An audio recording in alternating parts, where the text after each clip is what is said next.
As we begin this debate, I would have loved to have heard the majority leader tell us when we are getting our refund for the deductions that were done in January on monies that the court said should not have been deducted. Because, I mean, we as a house must also be alive to the fact that we operate in a country that is legal. So when the court pronounced itself and said there are no further deductions to be made, I was shocked that actually in January my pay slip reflects that the government has taken from me 1.5%, and I'm expecting my employer has also paid 1.5%. That is an illegality. So I would like to understand, first thing we need to know is when are we getting our refund, our money back? Madam Speaker, let us discuss this matter and demystify the obsession that Kenya Kwanza seems to have with the issue of houses. And Madam Speaker, it is an obsession because we are fighting to build houses for personal individuals when our children in this country do not even have classes for grade 9. And at the end of this year, junior secondary is supposed to have grade 9. Here we are talking about building houses. We are not a communist country, Madam Speaker. Communist countries are the ones that figure out personal things. We are a capitalist nation. People go to school, and then you go out there and fight for your space and get your resources. So, Madam Speaker, I feel that we seem to be losing the script. But, Madam Speaker, allow me to dispense of certain myths that have always been talked about in this housing project.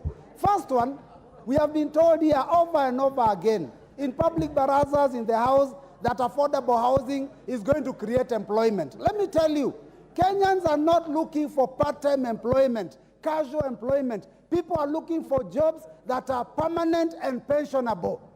Those are not the jobs that are being offered under this arrangement. The jobs that are being offered here are jobs that will be done for a period of maybe a month, 2 months, maximum 3 months.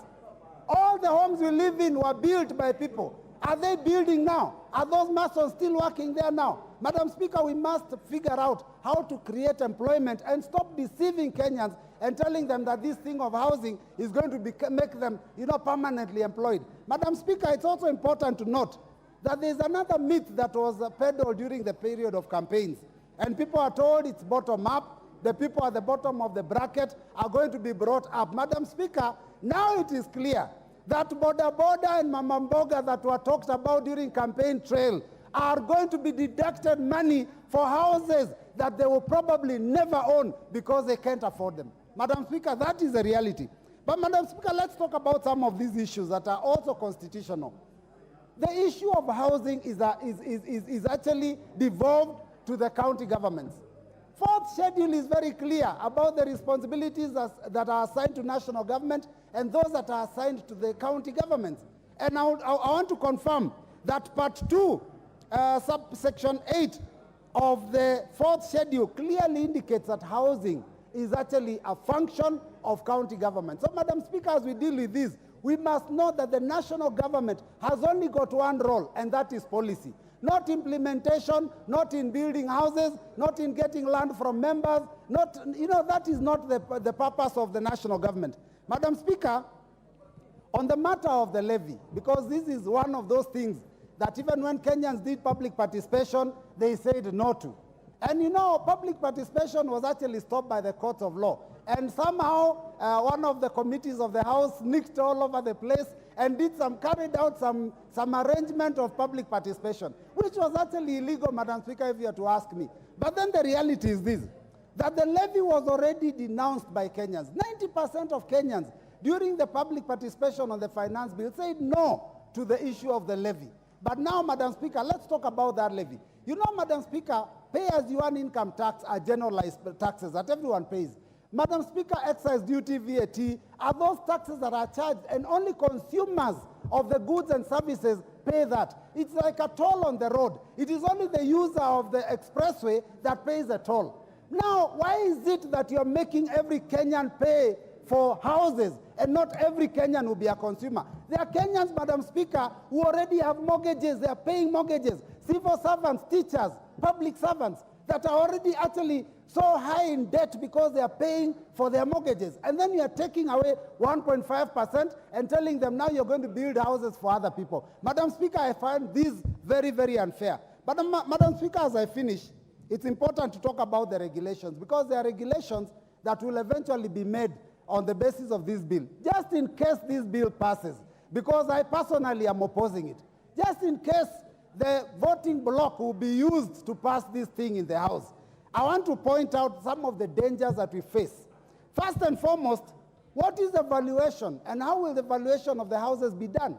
We are aware that currently some of the affordable houses are more expensive than commercial houses that are being put up by developers. And Madam Speaker, is shocking considering the land is given for free by government and the money that is being used is taxpayers' money. How does an investor buy land and then take a loan and build a house and charge less than what is being charged by this affordable housing?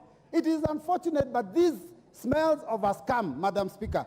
Madam Speaker, the other issue is the repayment period.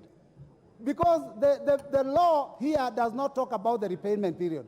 When we are making regulations, if this passes, let us be careful to name the repayment period. You cannot leave it open-ended.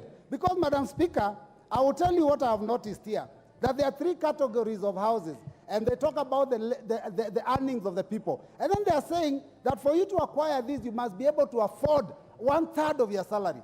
And there are some people who have been named here that have earned salaries less than 20,000.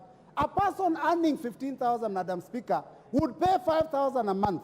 A house of 3.5 million, Madam Speaker, would take them 58 years to pay. What repayment period is that? Is that even heavenly possible? Who can start working and be paying for a house for 58 years? So the repayment period must be thought through and discussed and put in the regulations so that we can address it. And finally, Madam Speaker, the Section 31, subsection D, talks about application for allocation. And it says that the agency will make decisions on any other information that may be determined.